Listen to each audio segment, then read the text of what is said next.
Xfinity Series in our opening practice. I'm looking out here on the half mile. 15 cars going at it. Everybody trying to gather a little data before we put the red and black flags in the air. Well, we'll get an hour break, and they'll be able to talk about what they learned in this practice, and then we'll have 1 hour final practice after that. How about our top 10? Every one of them got some cup experience somewhere, except for Brandon Jones. It tells you how important it is to get laps and understand the toughness that these cars possess, like how strong they can go into the corner, how hard you can get on the gas coming up off. These guys with experience are showing that right now. Seeing Kevin Harvick in that 88 moving up the racetrack, he was about 2/3 of the way up. That rubber just continues to go closer and closer to the top. Listen to him work the gas as he exits the corner.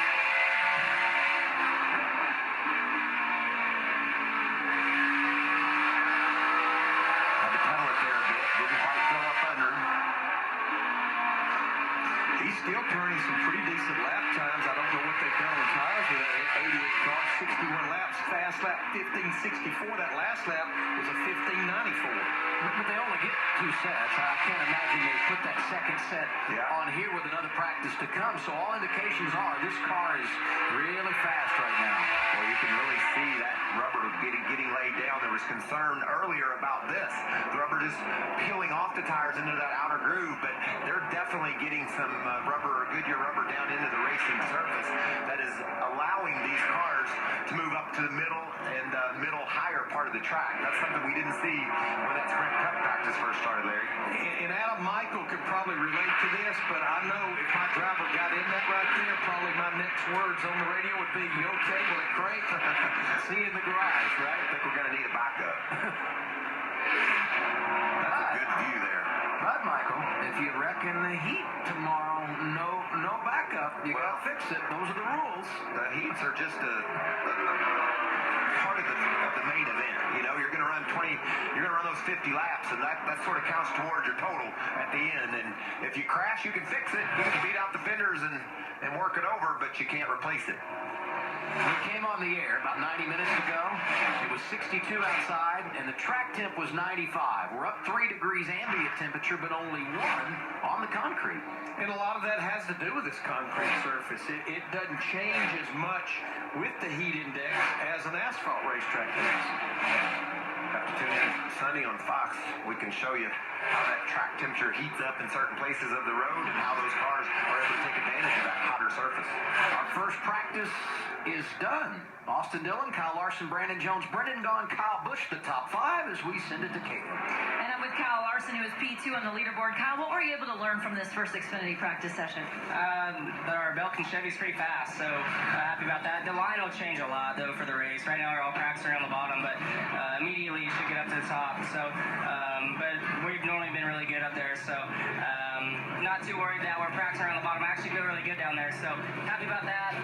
Can lay a really good first lap, but then I kind of slow down, to even, I think, with the rest of the guys. So we'll probably have to work on that next practice, or fall off a little bit, but all in all, we're pretty happy with it. So work on it a little bit. Maybe the track will lighten out the next practice, and we can get a better idea what we'll have for the race. Thank you, Kyle. Kyle Larson has made 5 Xfinity starts here at Bristol, and he has 4 top 5 finishes here, guys. Yeah, Caleb, we mentioned earlier, 3 of those runner-up to Kyle Busch as we look at speeds from our opening session. There's Austin Dillon at the top. And Kyle Larson right behind him, and you can just tell how confident he is about when this track widens out, how good he's going to be. Justin Allgaier there's number 7, the 7th spot, ran 91 laps for most of any driver.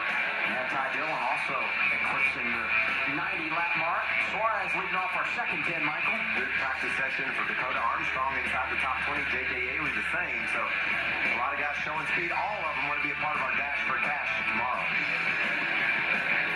There's some drivers right there on that page. You get in the right heat race, everything falls your way, and maybe you could get one of those 4 coveted spots to be a part of the Dash for Cash in the main here tomorrow. Saw Morgan Shepherd there. I'd say he was here that very first race for the Xfinity Series back in 1983. Michael, who won that race? Phil Parsons. You got it. You worked with him a lot. Yeah, I did, and he's told me that a few times. And my brother also told me he won 4 in a row here. And He actually won 7 in a row. Won 4 in a row from the pole, maybe 81, 82. 7 in a row. 12 total. He must be getting old if he's forgotten about 3 wins at Bristol. So Bubba a little under the weather. You're going to get a beverage and be back on track in an hour. That's when we'll be with you. It's Xfinity final practice, 3 Eastern time. Sprint Cup qualifying part of our plan. We've got NHRA on FS1 as well. But right now, you know what we should do? We should make a 3-hour drive through the mountains to Charlotte, North Carolina, and go to our FS1 studios. It's time for a weekend edition of NASCAR RaceHub. John Roberts holding down the fort. JR, take it away right now. Adam, thank you very much. If you're going to make that drive, you better hurry. Welcome, everyone, to NASCAR RaceHub, presented by Geico. For the second time this young NASCAR season, we are at the short track.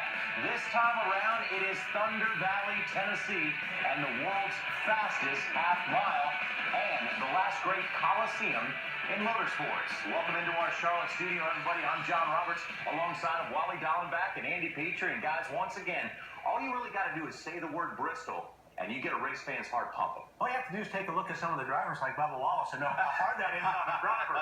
And well, I mentioned it last night, and when you get around that place, it takes your breath away. And if your car's not working really good, it really wears you out. It does. It's one of those tracks that keeps your head spinning. Everything happens so fast. The cars are so fast on such a short racetrack that every time you go up there, the energy level's at an all-time high. Yeah, you better act fast there because a lap takes about 15 seconds around that place.